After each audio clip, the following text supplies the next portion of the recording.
Welcome everybody to the Cast from the Coast. My name is Adam Miles and I'm joined as always by Josh Lambert and Tim Johnson. Thank you very much everybody for joining us on this episode. Please take a moment and hit that subscribe button if you're watching this on YouTube, and don't forget to follow and subscribe to us on any of the major podcasts and platforms that you might be listening to us on. Support the cast. Tim, what are we talking about tonight? Tonight, we're talking about a little ditty from 2008. We're talking about Martyrs. Stay tuned.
Give us a synopsis, Tim, bud.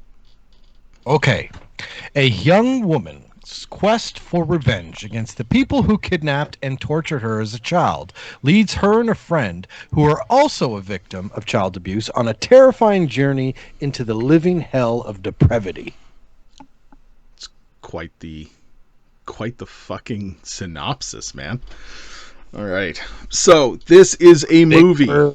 Make you think. Big mind expanding words. That's right. So this is a movie that came out in 2008 during the high point of the French extreme horror scenario, in which we had all kinds of different movies, like the ones that introduced us to the amazing Alexandre Aja, like High Tension, which is one of my favorites. And there was just this huge run of French-produced movies that, well, as I said, were like extreme horror. And this was absolutely one that stuck out in people's minds even to this day. So we have a girl by the name of Lucy who gets, the very beginning of the movie, we see a little girl who is running, and we come to find she's out all fucked up. She's all like fucked up, like battered face, and she's got like dried blood and shit on her. And she ends... What the hell happened to her? Yeah, she ends up at like a home for wayward girls, like beaten and wayward girls, and come to find out that she had been kidnapped and tortured, and she continues to have mental anguish and problems, but she befriends this wonderful girl, Anna, and Yes. And they basically grow up together. The movie jumps after about 10 to 15 minutes from the beginning, when we kind of get the little bit of a background, and it starts with her showing up at the door of a house of this family that's enjoying breakfast together, and she blows everybody away with a fucking double barrel shotgun. And she's yelling and screaming about the fact that she finally found them, and she calls her friend comes over, finds the massacre, and... Okay, stop. Did you guys think she was full on crazy town at this point? Did you think that she just like killed some poor innocent suburban family? Because I totally did. You knew? That. No, it's not that I knew, because, I mean, obviously this time when I watched it, I knew because I watched it before. But the first time I watched it, I don't know, because it seemed to, for me, the vibe that I got was like this was planned. It wasn't just a random, like that's just the, yeah, that's just what I. The first time I remember specifically watching this, the first time the first time, and I remember thinking. And I actually kind of went back and thought about this when I was watching it the second time around. Or, well, it's not second, probably about 10th time around. But I remember thinking to myself, it felt like there was going to be a dirty secret. But it was, maybe the family was innocent and it was like the father was the one who was just doing this. Or just the mother. It was like some sort of like a sidebar thing, and everybody else is a victim. You know what I mean? So it's going to come out that she murdered these people unnecessarily just to get to him or her. You know what I mean? That's There was fair. still going to be something there. But I didn't expect the fucking twist and turn of what's going on. So she's still being haunted by the image of what you come to find out is a girl that she left behind because she wanted to escape.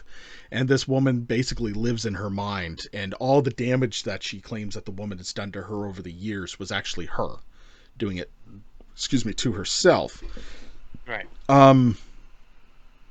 Things kind of start to unravel, and they find a secret passageway in the house that leads them to the basement. Fucking Umbrella Corp. Yeah, fucking Umbrella Corp style situation.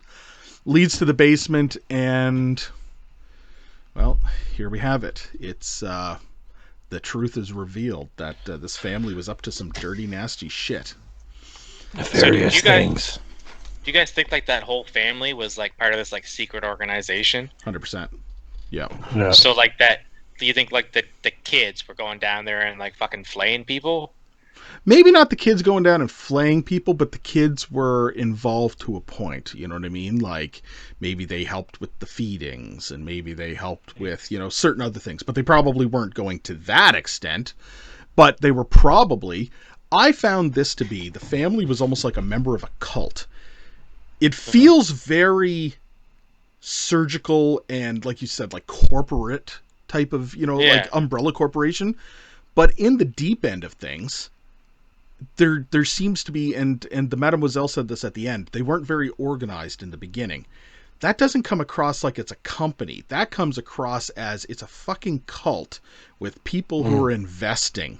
So it's literally just Joe Blow crazy fuckheads. 1%ers. Yeah, crazy 1%ers. Hostile style shit. Yeah. You know what I mean? They all have a belief in what the Mademoiselle is talking about, and they want to see it come to fruition, so they're funding it. So it comes across now that we have this family unit. Mother and the father are heavily doing this, but they would probably be prepping and conditioning the children to take over as they get a little bit older, right? Because the kid said, the boy says he's like 18 before she like blows him away. He's 18 years old. I know, which the first time I saw that, I legit thought she was going to let him go. And then just how she whips around and boom! Yeah. I couldn't believe it when she smoked the kids. Yeah. Fucked. I know. And then you come to find out that it's because, and it was a good callback. The mother was talking about how the daughter got them on the front page of the newspaper. And then you come to find out later, that's how she tracked them down. She recognized the parents from the picture in the newspaper and sought them out. Yeah. So it was a good callback because they were very aware of the fact, like she was very aware of the fact that they made it to the front page of the newspaper, and it was almost like she was concerned about it. And then here's the piece of paperwork afterwards. But yeah, no, I do believe there's a whole conditioning system going on, and it's just, that's the way that it is. They're all It's very over fucking strange to me. Because the rest of them are very tactical. Like when Mademoiselle comes in and brings in like the goons, they're very like Umbrella Corp style. They're very tactical. They're very precise. They know exactly what they're doing. And these people just seem like they're people that are living on top of the lab to kind of like make it look inconspicuous. Dude, have you seen how some of these fucking cults act? It's crazy. It's fucking crazy, man. This, once again, it was like some sort of like an organized Scientology, scientific-based religion that want a look into the afterlife. They're looking for these martyrs to try and see the glimpse into the afterlife. So they're funding it, and it became creepy when all the fucking 1%ers show up, because they just seem like your fucking uncles, your grandparents, your cousins, and they showed up and they look like normal fucking people, except that they're all driving fucking Benzes and Rolls Royces. You know what I mean? And here they are. Oh, we have progress. Oh, fuck. All right. So that's generally the story. Without getting too much into the end, we'll talk about that a little bit here soon. But the twist, obviously, is that the twist is that obviously, yes, she was right, and there was more to it. It wasn't just that somebody was capturing and torturing, kids. Come to find out that they were capturing and torturing women for the idea of the martyrdom, and they explain the martyrdom martyrdom is the ability to utilize a woman's sense to look into the other world at a certain point at death, basically death's door, to be able to see into that other side of things. It's people that don't crack. Mm. It's these people that no matter how much torture they go through, they don't crack. Like, they don't have that mental snap where they start seeing things. Yeah, exactly. And that's the other thing too that they started talking about, because her friend was seeing the girl, and then the other one that had the fucking visor thing on, she was seeing cockroaches and shit crawling all over all the time. So they each had the crack. They weren't truly strong enough at one point. So, but when she snaps, like when she turns, it's fucking terrible. Like, it's bad that she's being tortured, obviously, right? But there's that one point when she's just broken. That's it. No, like, but that's the opposite. She doesn't crack. Well, no. Well, that's okay. So let me rephrase that then. She breaks. She doesn't crack, but she breaks. And she's soulless at that point. She's just reached a point where she's reached maximum pain. She's like, okay, this is it. This is it. That's right. Yeah, so it's an interesting story. It's an interesting take on things. It's cults, it's underground shit, it's the 1%ers, hostile type fucking shit that's going on, all that kind of crap. It's an intriguing story, because on the dark side of that, you got to think about the family. It's a normal looking house, a normal family. The daughter's like making front page news for fucking swimming. She's got gold medals hanging all over her bedroom. The 18-year-old boy is just an average Joe kid by the looks of it. They could be your neighbors. This kind of shit could be going on next door. You know what I mean? Like, and it's creepy. That's the creep factor of this movie, is that it's suburban cult shit. To put it bluntly. So, all right. Anything that you guys want to talk about or add to the story? No, I think you summed it up. I mean, I liked it. I mean, I'm going to be honest. I liked it. The first time I saw it, I liked it. This time that I watched it, I'm a big fan of like foreign films anyway, just because their storytelling sensibilities are different than ours, and they have like a unique look on certain things or whatever, right? But I found that this movie could be made in the U.S., it could be made in Europe, it could be made wherever. Like, it's a pretty generic story, but it's not, you know what I mean? Like, I don't know. Like, it's like one of those movies, like, you felt like you've watched something like this before. Mm-hmm. Yeah. But it's not like what you've watched before. Do you know what I mean? Like, it's got a lot of elements of other stuff. But Adam it mentioned it earlier, but it's out. very similar to Hostel. Like, this concept of, like, torturing. Yeah. But instead of getting off on it, it's got this hunt for the martyr. It's a hunt for the martyr. There's a purpose instead of just getting off on it. So, Yeah. But it's interesting that you mentioned, Tim, about the fact that this movie seems like it could be made, anywhere, basically, because they did. They remade it in the United States. So in 2015, they did an almost shot-for-shot remake of this movie, which... It wasn't very good. I didn't like that. Yeah, it's fucking terrible. For a shot-for-shot remake, they really fucked it up, to be honest. But do you want to know what, though? I felt like the cinematography and the locations and the actors and like all that stuff that they picked was fine. Mm-hmm. There was nothing wrong with it. But one of the things when you do a remake, especially shot for shot, is like, the director of the original, fucking what's his name, Pascal Laurier or whatever. Yeah. This was his movie, so there's obviously a heart and soul to it, right? But like when you're copying that, like that's what this remake was missing. Like, it didn't have the heart and soul. It didn't have the passion behind it. It's like, let's just copy someone else's work. Yeah. Really? It is like that old meme, hey, can I copy your homework? Okay, just change a few things. You know what I mean? And it's like the two different versions get handed in, but it's the same title and shit, right? So, Yeah, no, the remake really didn't feel the same in terms of the feeling and the heart and soul, like you said. It lacked heart. It lacked heart. Yeah, and I was excited for it too, actually, to be honest. Me too. Me too. Yeah. Me too. Okay.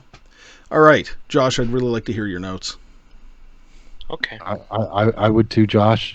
I just want to throw that in there that I really want to hear them too. That we would like to hear your notes.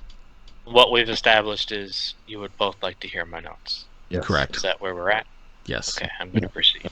Okay. You guys still want to hear them? Yeah. No, More than ever. Okay. More than ever. Okay. Like I'm 100% on board. Okay. All right.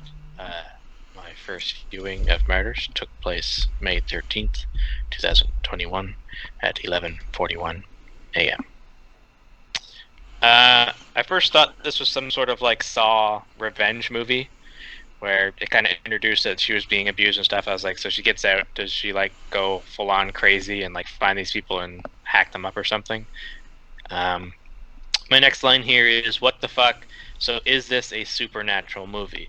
Because we're kind of alluded to like the creepy witch woman type dark creature. passenger, the ghost, witch woman, whatever you want to call her. It's not really explained until later on that this is kind of going on in her head. That mom is completely savage. She roasts this boy like no tomorrow. She does. Yeah. My next line is Jesus Murphy, followed by a what the fuck, followed by a this is bonkers. So when she's just going nuts, blowing everybody away with the double barrel. Yeah.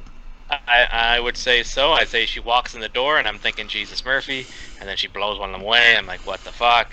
And then when she pops the kid, I'm like, this is bonkers. My next line is, you can't get answers from a corpse. You kind of fucked up. Because she's like slapping at the mom character. Answer me. Yeah. It's like, yeah, this wasn't the way to do that. I wonder, does she have like a Kill Bill list? Is this going to be like a whole thing where she goes around and finds like all the people that tortured her? That'd be cool. So this demon is in her head, right? Like a dark passenger type situation. Yeah. They're really outstaying their welcome. Like, get the fuck out of here. They're there for like a whole day. It's like, this is a murder scene. What are you guys like hanging around for? You believe me. I'm insane. You believe I'm insane too. Quote. Yeah. You're fucking bonkers. You just killed these people. Like, you're crazy pants. The contorted demon dark passenger thing is like really cool. The quick shots, everything with whenever that creature kind of came on screen, I think it was done really well. Yeah. I was wondering if this was like some sort of metaphor for like demons and mental health, or like past demons of occurrences or whatever. Yep. Holy shit! Secret lab under the house, full on Umbrella Corporation. Lucy was right. I'm so sorry I doubted you. I thought you were crazy pants. Fuck me. That is disgusting. Don't remember what happened, but it was pretty gross. The helmet was stapled and bolted into her head. I think that would be that was pretty cringe. It was very cool the way that they did it too, because when they take it off, you can see that they had shaved her head down in that spot to put it down too. Yeah. Crazy. What the fuck is the purpose of all this stuff? It's straight up like fucking Resident Evil. What are they studying? The yellow tinted glasses on Mademoiselle really screams bad guy. She was my favorite character in this film. She was awesome. She was creepy, man. Yeah, she was like, creepy. As soon as she came on screen, I'm thinking like crazy German doctor, like Nazi fucking weird scientist person. Cult leader. Yeah. There's a whole act left of this movie at this point, and I was waiting for it to wrap up. Like, I thought Mademoiselle caught her, okay, cut to black, boom, bada boom. There's still fucking 30, 40 minutes left of this film. Like, that's just Act 2. Yep. I definitely thought that was the ending when she rolled up. She must really dislike that, like, pudding stuff. She's spitting it out. What the fuck is that they're feeding them?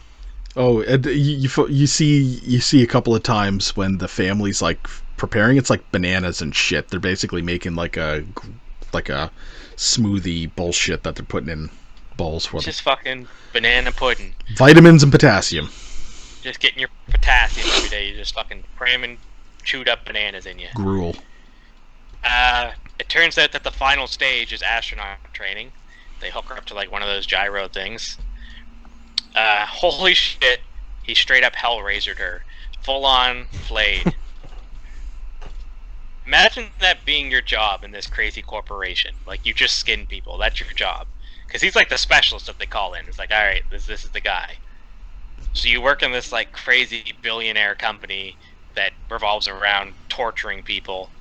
And then you go home and you fucking mow the lawn and you snuggle up with your wife and watch some TV. Yep. These rich folk are some sort of afterlife cabal. Like, they're full on crazy. Good. And then my last note was just, wow. Wow. That is how you end a horror movie. It was just full on Owen Wilson. Wow. It definitely does. It definitely does have a good ending to it, where it's so fucking bleak. Yeah. You know what I mean? Like the heroines, the woman that you think is the main character, the heroine, dies. Mm-hmm. It switches, turns to another woman who's a heroine. Usually at this point, they survive, they move on, life becomes better. Fuck that. She loses. Like, that's it. And then all of a sudden, the bad guys take a fucking dive at the same time. You know what I mean? Like, it's all for naught for them at this point because of what happens in the end, where Mademoiselle she receives the information, and what does she do? Puts a fucking gun in her mouth. So Anna reaches martyr. Mm-hmm. She reaches the state of martyrism. Yep. She sees into the afterlife. Mm-hmm. She tells Mademoiselle what she sees, mm-hmm. and then she stops speaking. She just goes mute. She goes catatonic, yeah. Yeah. Yeah. She's still alive. Still alive. Right. So then that begs to question, and I'm going to propose this to when we each do our review. Yeah. What do you think she said to Mademoiselle that would make Mademoiselle put the gun in her fucking mouth? So think about that when you actually do your final review. Okay?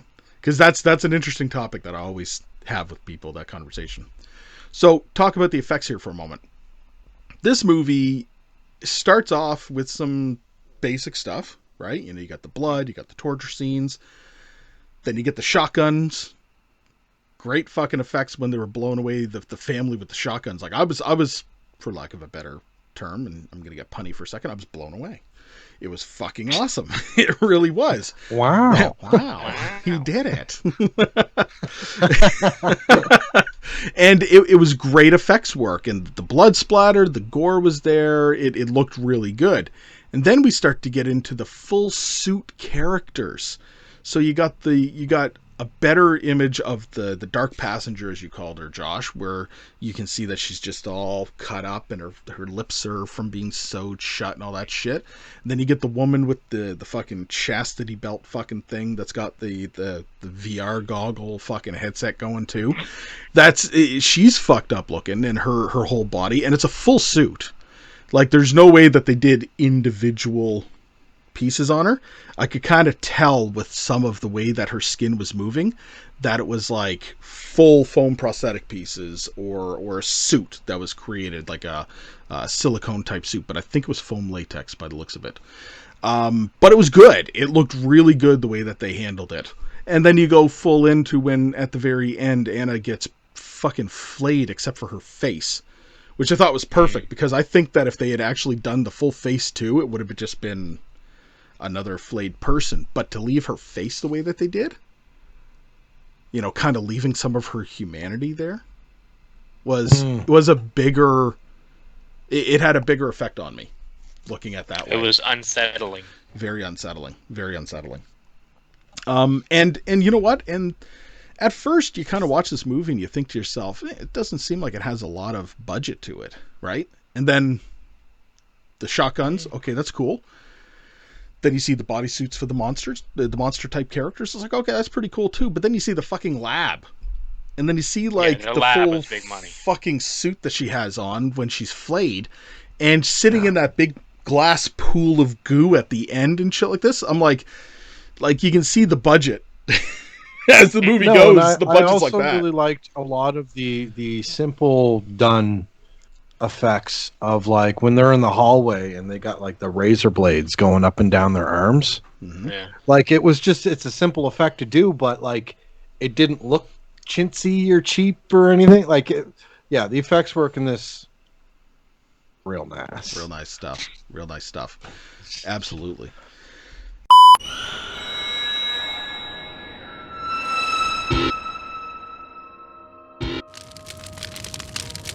Hi everybody, this is Vincent DeSanti, the writer and director of Friday the 13th fan film Never Hike Alone, and you are listening to the great commentary of They Cast from the Coast. Thanks for listening, and don't forget to check out Never Hike Alone, which is streaming for free on YouTube right now. Blu-ray copies of Martyrs have been discontinued in Region 1. And that's trivia time with Tim. So, this movie is apparently on like kind of like the nasties list for movies that like fuck people up. Yes. Yep. I think Hostel's worse than this movie, from like a gore perspective. Oh well, Hostel was intended to be quote unquote torture porn. It was literally intended to be, here's the general scenario: people pay to fuck you up. Whereas at least, to be honest, Martyrs had a better story. Yeah. And that's what fucked people up about it, is that it isn't just the gore, it's the concept behind it. And then the surprise twists that came with it. Like I said, you start with, the heroine, the revenge act, then the heroine dies, the new heroine, all right, she's got to survive. Fuck, she's in for it now. And then even the bad people fuck off in the end. You know what I mean? Like it's a very bleak movie. It's the concept behind it that really gets to people. Okay, so which one was fake, fellas? So, I have two things in my mind right now. Uh-huh. You said that they weren't able to fucking take a bath for like days on end during shooting. Wash for days, yep. Wash for days. And then the other one was she broke 3 bones. Mm-hmm. That's the one I can't see that. There's no fucking way. The film actors crew, like, does the Film Actors Guild fucking exist in France? Like, they would shut that shit down. Fair, there's been more fucked up thing. I mean, look at all the shit Stanley Kubrick did to that poor woman from The Shining. You know what I mean? That was in the 80s. Still, Film Actors Guilds existed. Look what fucking Jared Leto did when he was playing Joker, giving fucking dead rats and shit to people and used condoms and shit. Like, okay, I still think it's the broken bone ones, but I don't think it has anything to do with actors guilds and all that kind of bullshit. I think that it has entirely to do with the fact that you talked about the fact that she was in bed for like 6 weeks or some shit like that because of it. So I think that the bones one is false. Yeah. Go ahead, Josh. What about you, Josh? Yeah, I think the boned ones. Yeah! What? So which one was false? The fucking 12 hours a day screaming, not being screaming? able to wash and shit. Nicely done, That Tim. was my one. That Clap. was my one. So she did break bones, but she was allowed to shower. Yes. She was able to shower her broken body. So I'll reread the actual one. It's the actress that played Anna broke 3 bones during the movie shoot and had to stay in bed for 6 weeks. Right. That's absolutely on IMDb's fucking truth. But my one was Pascal Lauret has confessed that he might have taken some of the filmmaking techniques a little too far with actors, making the actors not be able to wash for days. They've said to Anna has said to have spent 12 hours a day just screaming. She also concedes that Pascal Lauret got a great performance out of her, but she describes her experience as almost unbearable. Very well done. Thank you. I think you should actually add that to IMDb. And see how many people pick it up as false. That should be the thing, like a Wikipedia scenario. How many can you pass off? Yeah, Tim should add all this shit. It was greatly inspired by Stanley Kubrick. The quote that was about him with Shelley Duvall. Oh yes. He had to film that fucking baseball bat scene 127 times, and like that's kind of where I got the, because I'm reading some of these, and like it legit says they don't ever want to work with this director again, and I'm like, okay, I'm going to take it from there. Legit. Okay. Good job, Tim. Good job. All right, so with that, it is time for us to actually give our review and our final thoughts on this as well. Adding the piece of information that I stated earlier, I want you to try to tell me what you think the Mademoiselle was told by Anna. Interpret that made her put a gun in her mouth. Josh. I think she looked at Mademoiselle and fucking whispered in her ear. She's like, "There ain't nothing, you useless sack of shit. Your fucking whole operation's for nothing. I went to the other side and there ain't nothing. And now you gotta tell all these one percenters that you wasted all their money and all their time." Mm-hmm. It's a good thought, though. I mean, good. You know, basically kill yourself or they're going to kill you anyway because you just wasted all their fucking money. They can make you disappear. And I don't know if that's the truth. I just think that's what she told her. I think she lied to her. Okay. Well, give us your final thoughts then, Josh. I really enjoyed this movie. I like The Exorcist. When you combine horror with religion, that to me is peak horror. Because that kind of struggle with belief that all humans have. And I think when you mix that with horror, be it demonic or when you look at this, just the disgusting nature that is human beings and what they're capable of, I think that makes for a very good film and a very good story. I think the gore was good. I think the flaying suit that they did was excellent. The fact that they left her face open was very unsettling. The story arc and where you lie, where you believe Louise or if you believe Anna at certain points in the story, I think that's excellent storytelling. All around, I think this movie is very well done. I got to give it an R. I highly recommend this film. And as far as foreign films, it's up there very high with me as well. Nice. Well, I'm glad that once again, this is the beauty of the show. We can introduce people to things like this, and that's good. Tim, do you want me to say Yes. what I think said? Absolutely. I think she saw legit, and it's not what they thought it was going to be, and that fucking terrified this woman, and she was like, "Fuck this, I'm out." That's what I think. That's how I took it the first time. Like she absolutely did what they were trying to do. She succeeded, but it's not the outcome that they were hoping for. Like, it's like worse. You know what I mean? Like, that's how I took it. Because, I mean, this woman, she was on top of her game. Why would she just all of a sudden put a gun in her mouth? And, I mean, what a way to end the movie, too, right? Like, yeah, it was a crazy way to end a movie. So what do you think exactly she said to her? Sorry, I don't know. It would just be speculating. But like I said, I think, I mean, what was the whole point of the martyrdom? To see how great the other side is. So you think it was so great that she's like, all right, I'm going. No, I think the other side is like, you're fucked. Like, it's like hell.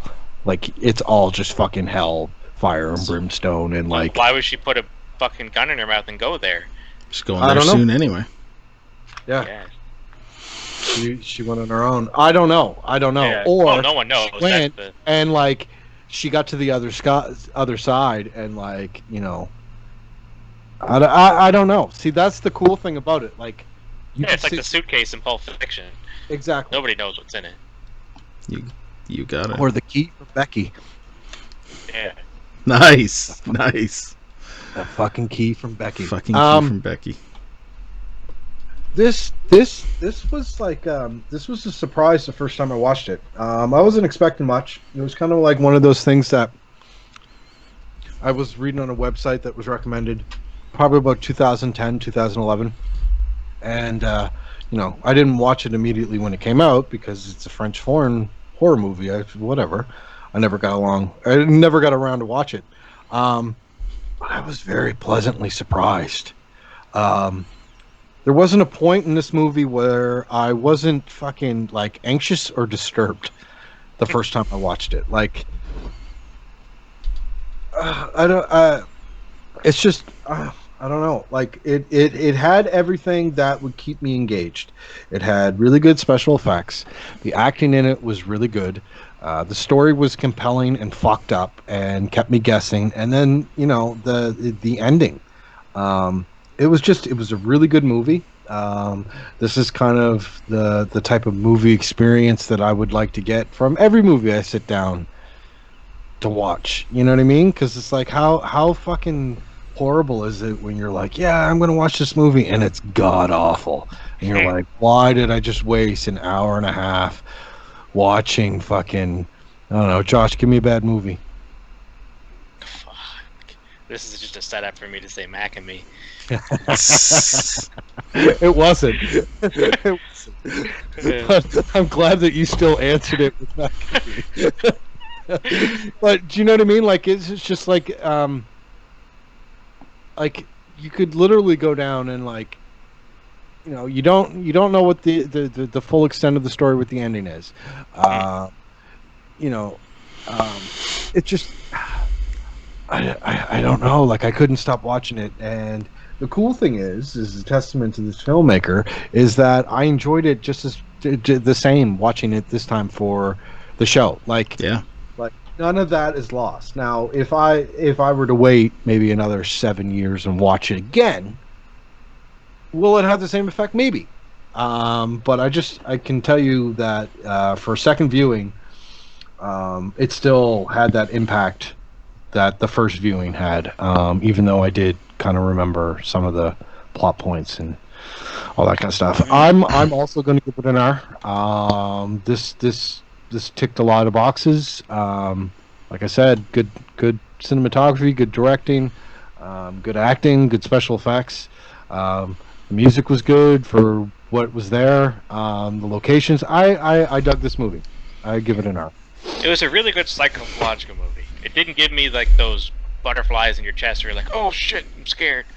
But it was a really good psychological movie. Oh shit! Is that what happens when you're scared? You say that to yourself? Oh shit! 100%. Scared. Like when I watch fucking people under the stairs and those arms come out. Oh shit! Gasp. Nice. All right. What do I think was said? I believe I'm gonna take a page out of the book of Josh for a second. Josh doesn't like spoilers.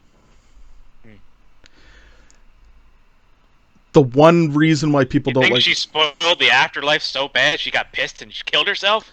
I think so. Here's the thing. Let's be honest, right? If you were heavily religious or you believed in there was an afterlife, whatever your scenario, right? What's to stop you from joining that afterlife now?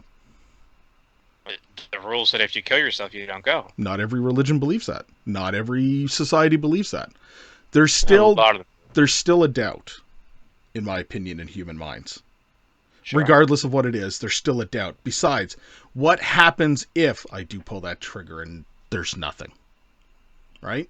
There's always the doubt of what's going on, what's being told to you, what's being passed down. I think, spoiler alert, it was fully fucking revealed that there is something waiting for her. And the reason... But you want to know what, though? But just a second. The reason why I believe that is because of exactly what the Mademoiselle said. Her exact words when she was talking to the guy on the other side of the door, she told him, keep doubting. Because people who doubt don't do. You know what I mean? So there are people who are probably doubting that there's something in the afterlife. She tells them, keep doubting. You know what I mean? Like, stay alive, basically. It's like if that... It was almost like a push to say, like, you can do what you want. Keep fucking doubting. I'm going. That's my opinion on what it was. I think that it was fully revealed that there's something else there. And basically, here it is. Spoiler alert. It's there. Fucking take it if you want it. And she did. See, but I just found that scene on YouTube, and I was watching it while you were talking. Mademoiselle doesn't give any tells with her face of what's being said. Like she's listening intently, and her eyes are going just back and forth. Mm-hmm. but it's fun because she's like religiously preparing herself. She's getting the makeup off. She's taking off her fake eyelashes. She's cleaning everything. She takes off the mini hair piece that she's got on, and she just kind of keep doubting. Mm-hmm. You know what I mean? Why didn't she just put the gun in her mouth to begin with? Why didn't she just take her life otherwise? Because that's how the movie was written. But exactly. But it feels almost like there's like a preparation. Okay, you know what? Let me take a couple of minutes to myself. Let me get ready. Because you can tell she's just going to end her, like when you look back at it now, you can just tell she's going to end her life. Like she's doing one of those things, right? So that's why would she wait for the day when all of her fucking accolades are there? Well, it sounds like, it all happened so quick. Is what it sounds like is going on. It all happened so quick. She spent a couple hours in the States. She was communicating. Now the Mademoiselle was kind of taking it in, and she was getting ready while the other people were being called. You know what I mean? Like, I think that it's actually a shorter time period in which this happens than you believe. Okay. So, the movie itself. I like the movie. I like it a lot. I like that whole time period with the French extreme horror, with Frontiers and High Tension and this movie. And there's a bunch of other ones that appeared at the time too, like Inside L'Intérieur. We should do High Tension too. That was really good. Yeah, we should do High Tension. That'll be really good. Josh's notes on that movie. Yeah, I can't wait to hear that. Like, it's going to be a lot of what the fuck. You guys and your fucking weird movies that make no sense. Yeah, exactly, Mac and me. Hey, this movie made sense. This wasn't fucking. Oh, this movie made sense. It only had one what the. It only hit one what the fuck. It barely even hit the what the fuck meter. Yeah. That puppy got almost broke when I watched Phantasm. That sucker was banging off the charts. Fuck. What the fuck? So I really like this movie. I think that the American remake was totally unnecessary and should never be really talked about in a lot of ways. This is the version that you want to see, folks. Like, unless you're like Josh, where you have a hard time really kind of seeing the subtitles, do yourself a favor and watch the original fucking version. You know what I mean? But we force Josh to do this shit anyway because we love him. So get fucking watching. Well, what Adam, what's a better movie experience? The fucking real one or the watered down always the one real. that you can the real one, man. The real No, one. the French foreign wasn't nearly as bad as like the Korean or anything like that. Yeah, At least I was able to pick up enough nouns that I could follow the story even if there wasn't subtitles. It's true. So I talk highly of this movie. I always do tell people about it. But really, in the grand scheme of things, when it comes to the horror community, not too many people don't know about this movie. This is one of those ones that kind of made its way up in infamy. Like I said, Josh and Tim, you've talked about this before. It's one of those ones that hit those lists of what the fuck movies. But I don't think it's because of like the extreme gore. It's extreme horror in terms of the fact that it's got that twist. It's the unsettlement to it. It's the fucked up scenario. Just like the movie Interior, it's the same thing. There's a twist and a fucked up scenario to it, and the end just goes way out the fucking door. So it's great, and this is the kind of movie that I miss experiencing for the first time. That's one of those things. They always say about horror movie fans, it's like a drug addiction in some cases. Like you're chasing that dragon, you're chasing that high. This is the kind of movie that I wish I could see for the first time again. And those are the movies that get me excited. That's why a few years ago, Autopsy of Jane Doe, fucking awesome when I watched that for the first time. It struck me like this movie did, and High Tension, and a whole bunch of other movies. I totally give this movie an R. It's absolutely up there as a movie that I recommend all the time to anybody, and I watch it regularly. Like, I've probably, in all honesty, seen this movie close to 10 times since 2008. Wow. Yeah. Wow. That was a legit wow. Wow. So there we go. So great conversation tonight, gentlemen. Thank you everybody for joining us on this episode where we discussed one of the ultimate in French extreme horrors that everybody seems to enjoy, and it's talked about all the time. And yeah, this is one of those movies that even if you don't believe that you've seen it, you've probably at least seen parts of the ending or some of the visuals, because it makes some of those best of videos all the time that are on the internet, the Mojo videos and shit like that. So absolutely, this is a movie we recommend. 3 R's. Go out and see it if you haven't seen it, or it's one of those movies. It's one of those movies to fill your time if you're just looking for that comfort movie to go back and sit down and watch again. So, thank you very much, everybody, for joining us. Don't forget, like, share, and subscribe. Hit that subscribe button down below and set yourself for notifications when we release episodes every week on the Misunderstood Art Company on YouTube. Check us out on Facebook, Misunderstood Art Company. Like, share, subscribe. We're also on all the major podcasting platforms, including but not limited to Google Play, iTunes, Spotify, etc., Amazon Music even. We're also on Patreon. Open up your hearts and your wallets. Tim needs his coffee fix. Well, today it's Pepsi because Caffeine. I needed more caffeine. Tim needs his caffeine fix. And until next time, Josh.